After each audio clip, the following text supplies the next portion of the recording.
Está no ar, a bola não para você aqui no canal de São Paulo. Toda segunda uma entrevista inédita para você a partir das 8 da noite. E com direito à reprise, você pode acompanhar na programação do canal de São Paulo o programa A Bola Não Para. Na segunda ao vivo, 8 da noite. Reprises na terça, 10 da noite. Quinta às 15h30. Sábado, 21h30. E também no site, no canal de São Paulo, canal sp.com.br. Você pode assistir a nossa entrevista ou no meu canal no YouTube, canal do Fred Júnior. Você pode acompanhar o programa A Bola Não Para, sempre falando de esporte, futebol para você. Toda segunda uma entrevista inédita e com muito prazer recebendo aqui Marcelo Martelotti, que já foi goleiro, técnico de futebol. Marcelo, que está aí no mercado, está na capital paulista e, claro, tem muita coisa para contar das suas experiências como treinador. Mas antes disso, Marcelo, sempre bom, eu gosto de fazer isso, porque a gente tem muita garotada assistindo agora, muita gente assistindo que não acompanhou o Marcelo Martelotti, goleiro. Então, eu gostaria que você contasse um pouquinho da carreira, Marcelo. Quanto tempo como goleiro, para quem recorda e que é mais do meu tempo, sim, década de... Quem nasceu em 78, como eu, perto da década de 80, lembro do Marcelo no Bragantino, lembro do Marcelo, começou no Taubaté, jogou no Gol do Santos, por exemplo, também, em outras equipes, mas é sempre bom contar. E ele teve num momento auge do Bragantino, né, Marcelo? Para mim é um prazer estar aqui com você, Fred. O prazer é meu. Eu iniciei a carreira nos anos 80, né, no Taubaté. Com 17 anos eu estreiei no profissional, fiz meu primeiro jogo, ainda como reserva. Eu joguei 3 anos e meio no Taubaté, que é a cidade que eu moro, é a minha cidade até hoje. E a partir daí eu tive o convite do Bragantino, né? Time que eu atuei por 7 anos e meio. Aquele melhor momento, né? O título paulista de 90. Em 89, quando eu cheguei, nós conquistamos a Série B do Campeonato Brasileiro. Em 90 teve o título do Paulista. Em 91 nós fomos vice-campeões brasileiros. Perdemos a final para São Paulo. Então tivemos ali, durante pelo menos 4, 5 anos, bons momentos. O Bragantino que conseguiu se manter durante 7 temporadas, 8 temporadas seguidas na primeira divisão, o que é muito difícil, né? A gente vê. E a gente pode comparar com os dias de hoje, né? A dificuldade que os times que sobem da Série B têm para se manter. Mas eu saí dali, depois dali fui para o Santos, fui para Recife, Santa Cruz, Sport, e encerrei minha carreira em 2002 no Taubaté de novo, né? Eu já tinha parado um pouco antes, recebi um convite para jogar mais uma temporada no Taubaté e joguei minha última temporada, minha última competição no Taubaté em 2002 e logo em 2003 recebi também em Taubaté um convite para fazer a Taça São Paulo, de juniores, já como técnico. E foi a partir dali que eu comecei a fazer essa transição de jogador para técnico. Foi o corpo que pediu, Marcelo? Ou você que realmente uma hora já... Porque o goleiro sofre muito, né? A gente sabe que o goleiro tem um trabalho individual, treina-se muito, às vezes depois de jogo, os jogadores vão para uma massagem, um banheiro, um hidrogenado, vai uma coisa mais tranquila, uma recuperação mais tranquila, e o goleiro não, tá lá treinando. É muito mais desgastante ser goleiro do que outra posição. Você, no seu caso, você resolveu porque já não estava mais? Você estava pensando em outras coisas já? Não, foi mais a cabeça do que o corpo, né? Eu até fico feliz por isso, porque normalmente quando é o corpo que te exige... Sobra as dores depois, vai sobrar muita coisa para frente. Eu, graças a Deus, não tive nenhuma lesão mais séria, não tive nenhum problema físico, mas foi mais a cabeça mesmo. Foi um momento mais difícil, assim, do próprio futebol no Brasil, onde muitas equipes tinham problemas financeiros, então você tinha muita dificuldade em alguns clubes que você passava. Convites eu tive para continuar, mas naquele momento eu dei uma parada, inclusive um pouco antes até de jogar esses últimos 6 meses no Taubaté. A minha ideia já era parar. E fiquei uns 2 anos esperando. Essa volta no Taubaté me trouxe novamente para dentro do futebol. E a partir daí eu vi que a sequência da minha carreira seria no futebol, né? Fiz depois uma carreira que eu considero padrão, né? Você iniciar por categoria de base, passar um tempo... E você sempre quis ser treinador, Marcelo? Porque assim, a gente vê muitos ex-goleiros se tornando técnicos, né? Acho que o goleiro tem um olhar diferenciado do jogo também, né? Porque ele tá ali afastado, observando todo o jogo. Normalmente ele é um líder de um grupo ou é um capitão de um time. Você sempre teve essa posição, por exemplo, como goleiro. Era sempre que você quis ser treinador ou algo que foi te amadurecendo com o tempo de ser técnico? Eu até costumo dizer que eu tinha a ideia de ser treinador antes de ser jogador, inclusive, né? Eu fiz educação física, comecei a fazer educação física praticamente antes de me profissionalizar como jogador, né? Ainda sem saber o que seria a minha carreira de jogador, se haveria essa carreira, essa possibilidade de jogar, e pensando em trabalhar dentro do futebol, né? Pensando em estar em comissão técnica e em ser treinador futuramente, mas essa era uma ideia inicial. Quando surgiu a oportunidade de poder estar dentro do futebol jogando, né? Talvez tenha sido a minha melhor universidade, né? Você ter professores e treinadores... Na prática, né? Na prática, tá ali no dia a dia, além de fazer o que eu mais gostava, que era jogar. Então, assim, eu costumo dizer que a ideia de ser técnico, ela esteve na minha cabeça até antes de eu pensar em ser jogador, de eu ter a certeza que eu poderia ser um jogador de alto nível. Tive essa oportunidade de trabalhar com grandes profissionais, né? Com Vanderlei Luxemburgo, com Carlos Alberto Parreira, Enio Andrade, grandes treinadores com os quais eu trabalhei e que... O melhor desses três, Marcelo, dá pra falar? Essa pergunta é difícil, né? Porque eu já ouvi vários jogadores, por isso que eu tô perguntando, falam muito bem do Parreira, que é um cara que não era do meio futebol, né? Era um professor de educação física e se tornou campeão do mundo com a seleção brasileira e com ótimos trabalhos, inclusive no Bragantino, Corinthians, entre outras equipes. O Vanderlei, pela conquista no Bragantino, depois da carreira que ele fez no Palmeiras, Corinthians, Santos, Cruzeiro, indo até o Real Madrid. E o Enio Andrade, que para muitos era um grande treinador, quem trabalhou com títulos importantíssimos, títulos brasileiros, no Internacional, né? No Inter, então, assim, no Curitiba, né? Foi campeão brasileiro no Curitiba. Exatamente. Então, muitos falam dos três. Para você que é dos três, que é algo... É difícil você falar e... Primeiro porque são estilos diferentes, né? E eu acho que hoje está bem na moda se falar de estilo, de técnico e tentar meio que padronizar os treinadores, né? E eu acho isso tão engraçado quando eu ouço isso na imprensa, porque eu trabalhei com tantos, com mais de 20 treinadores e nenhum era igual ao outro, né? E aqui a gente tenta colocar na mesma prateleira. O técnico, tenta se criar um estigma em cima de cada um para se tentar montar grupos, sendo que o trabalho é muito individual, é muito diferente. Se você for comparar, por exemplo, o Vanderlei e o Parreira, são dois técnicos vitoriosos, né, ao extremo, que foram dois que eu tive mais chance de trabalhar mais tempo dentro do Bragantino, e com o Vanderlei depois até no Santos novamente. Mas são estilos completamente diferentes. Eles atingem... Personalidades diferentes. Atingem seus objetivos fazendo um trabalho completamente diferente um do outro. Então, assim... É muito complicado você falar quem é melhor. Normalmente, na hora que se vai avaliar qualidade, vai-se nos resultados, né? Os dois, o Parreira veio na sequência do Vanderlei lá no Bragantino, então, assim, ele pegou um trabalho que o Vanderlei vinha fazendo e aperfeiçoou alguns aspectos que ele achava que o time podia melhorar. E é difícil você falar, são dois treinadores que ganharam praticamente tudo, né? E desses você leva para frente, para sua carreira, por exemplo, Marcelo? Eu acho que não é... Eu acho que o importante é você ter referências, né? E isso, por mais que o futebol mude e por mais que as coisas vão evoluindo e a gente tem que também evoluir, continuar estudando, continuar se informando a respeito do que se tem de novidade em termos de treinamento, que eu acho que isso que é o jogo em si não muda muito, mas o treinamento muda. Você falou de treinamento de goleiro, hoje em dia já não é assim mais, né?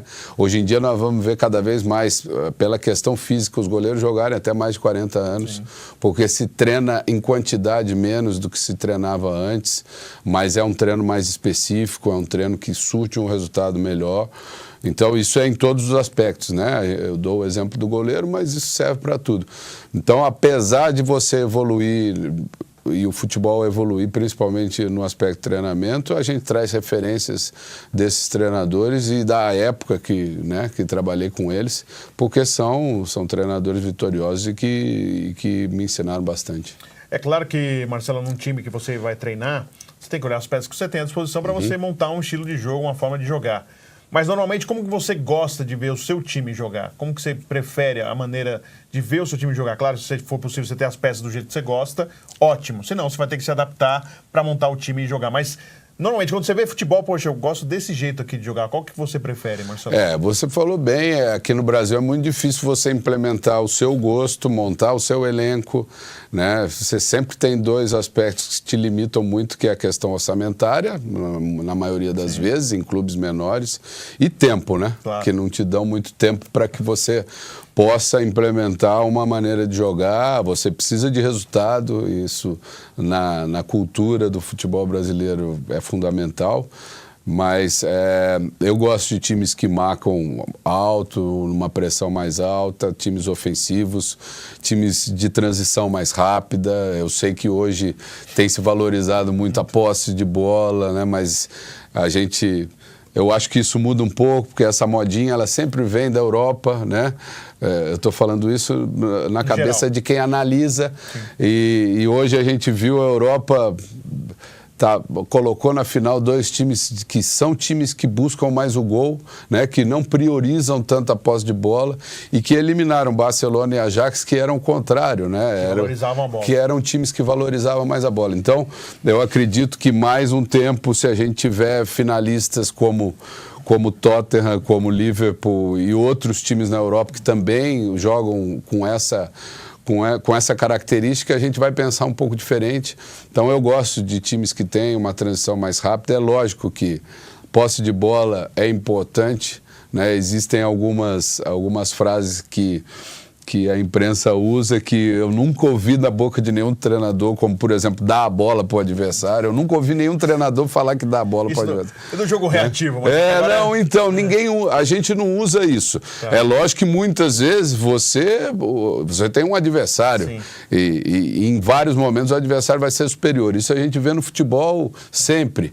Mas eu não vejo que um treinador comece ou ele vai para uma pré-eleção ou vai para a preparação deixa a bola do time, com eles fala, eu vou dar a bola para o adversário. Isso não existe, né? Sim. Eu vou jogar por uma bola. Nenhum treinador usa esse termo em momento nenhum.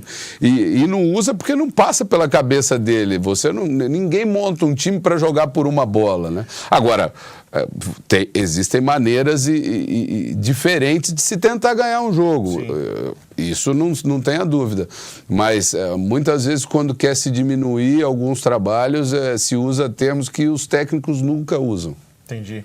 Mas assim, por exemplo, eu vou citar o Corinthians, mas não precisa. Mas o estilo do Corinthians a gente fala assim, as pessoas falam, joga por uma bola, joga, entendeu? O estilo do Corinthians ele é refém de um estilo vencedor. Sim. Né? O que se discute é uma pequena variação nesses últimos anos aí, mas hoje o Corinthians aceita vencer da maneira que vence muitas vezes, porque foi assim que aconteceu nos últimos anos, né? Em alguns momentos jogando um futebol um pouco mais vistoso ou até mais vistoso, em outros momentos não, né? Mas a gente tem ouvido do Carille, e eu gosto muito do trabalho do Carille, que ele está tentando ter mais a bola, ter mais a posse de bola, jogar mais, ser mais ofensivo. E isso é uma mudança dentro de um conceito que tem dado certo dentro do Corinthians, né? Então, essa mudança num grupo... Se o Corinthians tivesse fracassado nos últimos anos com essa postura, seria mais fácil mudar, né? Talvez viesse até uma exigência do próprio torcedor para essa mudança. Mas o torcedor do Corinthians já aceitou essa questão de sofrer até um pouco mais para conquistar, né? Mas é lógico que tudo é baseado, o sucesso ou o fracasso de uma maneira que você joga é baseado em resultado, né? Por isso até muitas vezes você fica refém desse próprio sucesso em termos de resultado, que eu acho que é o caso do Corinthians. Legal. Estamos conversando com o Marcelo Martelotti, técnico, já foi goleiro, aqui no A Bola Não Para. Vamos ao intervalo e já voltamos. Tem mais Marcelo Martelotti conversando com a gente aqui no nosso programa.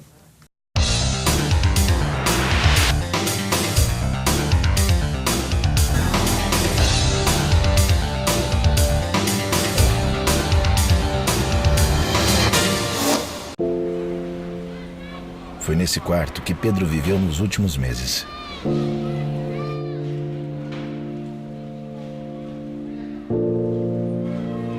Pedro tinha câncer.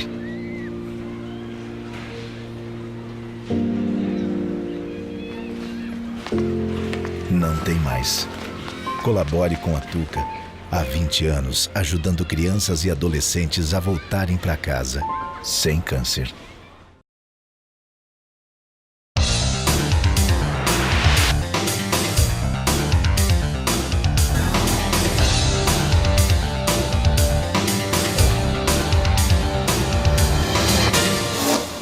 Estamos de volta, a bola não para aqui para você no canal do Fred Júnior. Você pode assistir no YouTube e no canal de São Paulo, sempre toda segunda-feira, 8 da noite, uma entrevista inédita para você, com possibilidades de você assistir na terça, por exemplo, 10 da noite, quinta, às 15h30, sábado, 21h30, o nosso programa A Bola Não Para aqui no canal de São Paulo, canal sp.com.br e lá no meu YouTube, no canal do Fred Júnior. Com Marcelo Martelotti, é o nosso convidado, técnico de futebol, já foi goleiro, um ótimo goleiro, Marcelo Martelotti, e tem feito bons trabalhos como treinador e está em busca daquele trabalho, né, Marcelo? Acho que assim, todo treinador busca aquele trabalho que dê uma solidez para ele seguir e ter um pouco de paciência do dirigente, porque quando você quer mostrar um trabalho e não tem tempo para mostrar, é difícil, assim, você tem que engrenar um trabalho, der certo, vai subir um time, por exemplo, ou conquistar uma competição, que é muito melhor ainda, para você ou seguir, renovar um contrato e terem um pouquinho mais de paciência, ou você ser visto por outros clubes e conseguir realizar outros trabalhos. Essa busca sempre do treinador, daquele trabalho que lhe dê uma garantia que possa ou mudar de um clube maior, ou de realmente ter uma permanência mais tranquila, se podemos dizer assim, porque treinador nunca tem uma tranquilidade, Marcelo.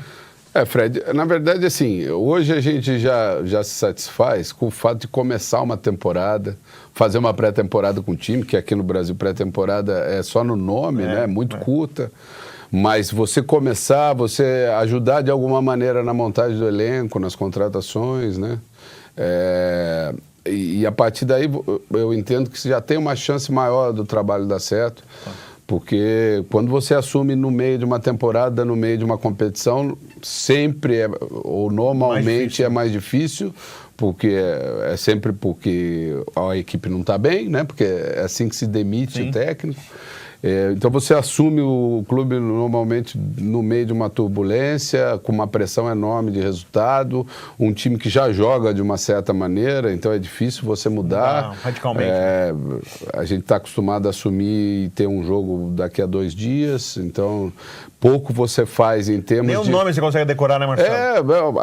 A gente acaba se acostumando, né, com essa rotina de ter que acelerar o processo de trabalho, porque normalmente é assim que acontece aqui no Brasil, mas não é o ideal, né? É o que você mas faz efeito, Marcelo, se chegar e 2 dias depois no jogo o time vence, foi porque você chegou? Não foi. Não foi. Não, isso é não foi. O não dedo foi, do treinador. O que eu falo é assim, de uma maneira geral, não é.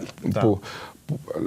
Sempre não existe a relação com a chegada do treinador, né? Muitas vezes se fala, mas criar um fato novo.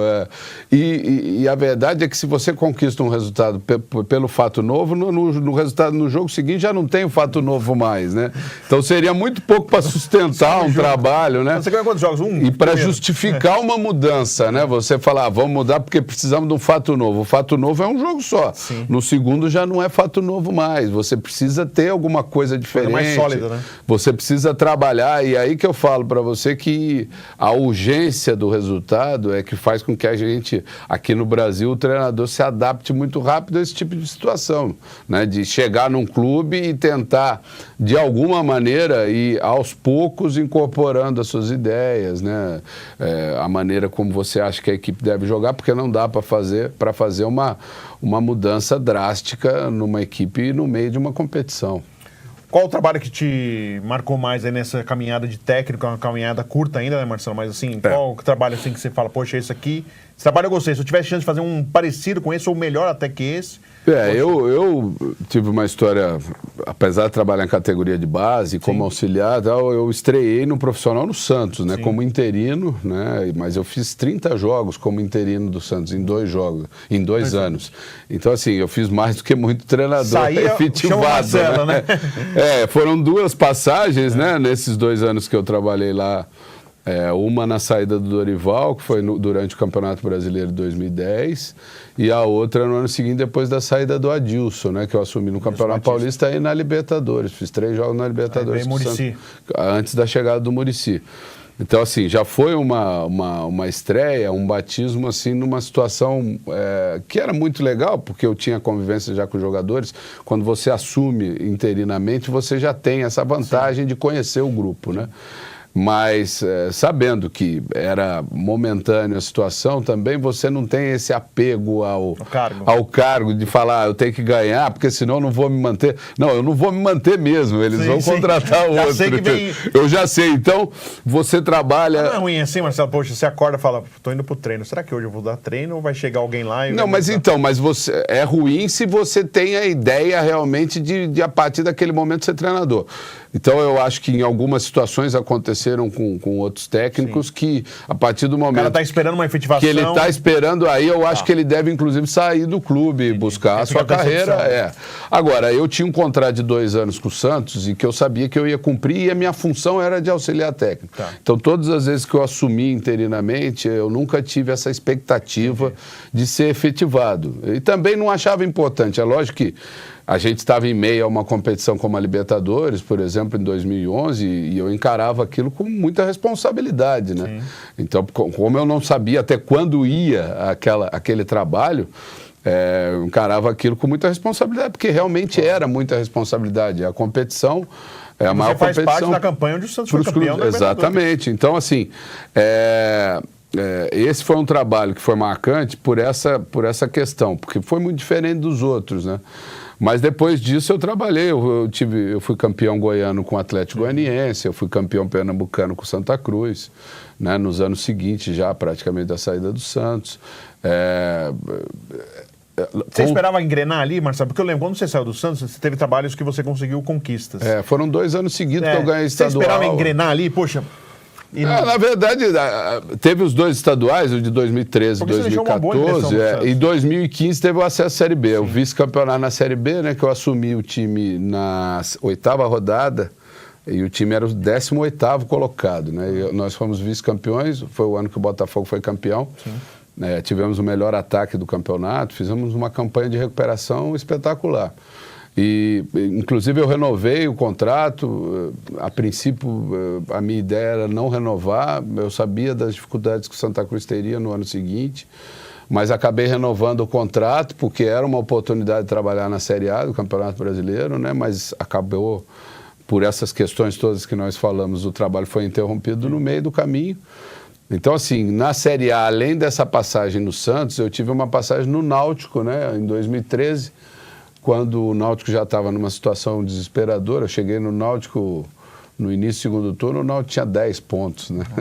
Então era uma situação muito difícil, mas como foi um ano que eu já tinha passado no Santa Cruz e no Sport, né? Eu passei nos 3 de Recife na mesma temporada.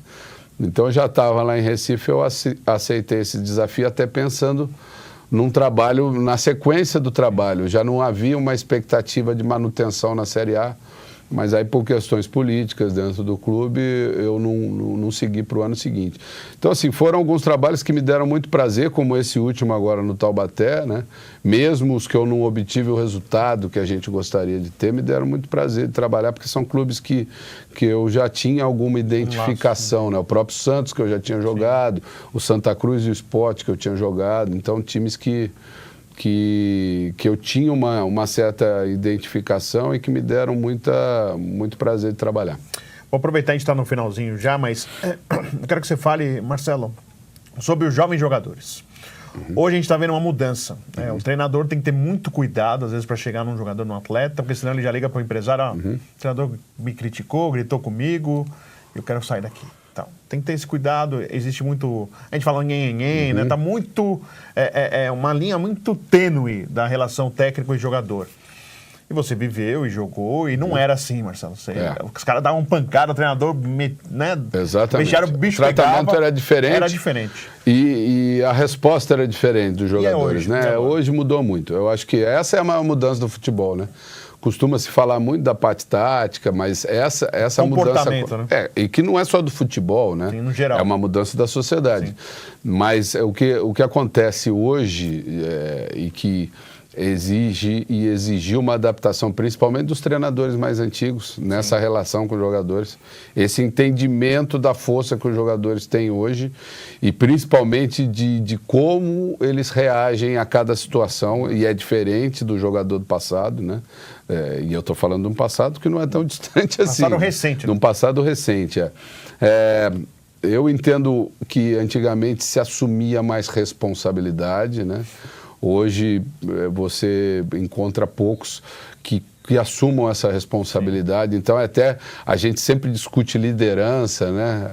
É difícil você achar liderança, achar capitão de time, achar o cara que consegue contagiar, que consegue trazer os companheiros, né, para um lado positivo. Então, assim, antigamente você tinha um grupo muito maior de jogadores que tinham esse protagonismo, não só como jogador com a bola no pé, mas um protagonismo de comportamento mesmo, até de rebeldia em alguns momentos. Mas era o cara que assumia a responsabilidade de ser um pouco mais rebelde, mas resolver dentro de campo, né? Então, hoje não. Hoje todo mundo tem que ter um comportamento certinho, porque senão vai ser cobrado lá dentro. E o jogador tem que entender que cobrado ele vai ser certinho ou não. Ele tem que entrar em campo sabendo da responsabilidade dele.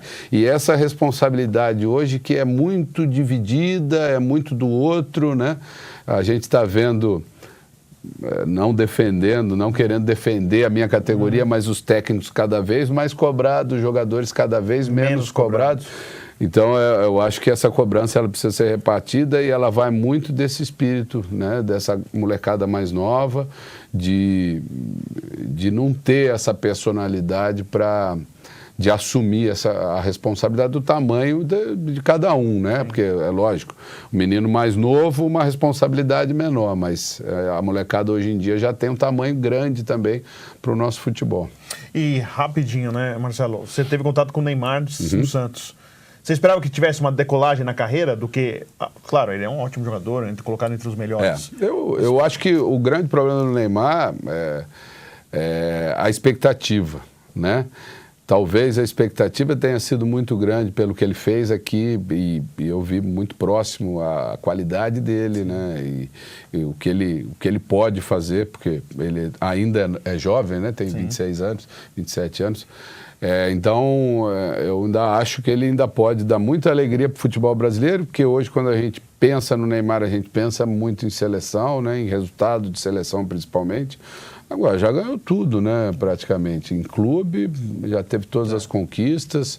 Eu acho que ele busca desafios até por esse sucesso, por esses resultados que ele já alcançou.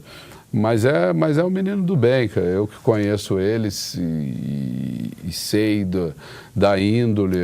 Em alguns momentos, acho que ele tem algum problema de orientação, né, das pessoas que o cercam, mas...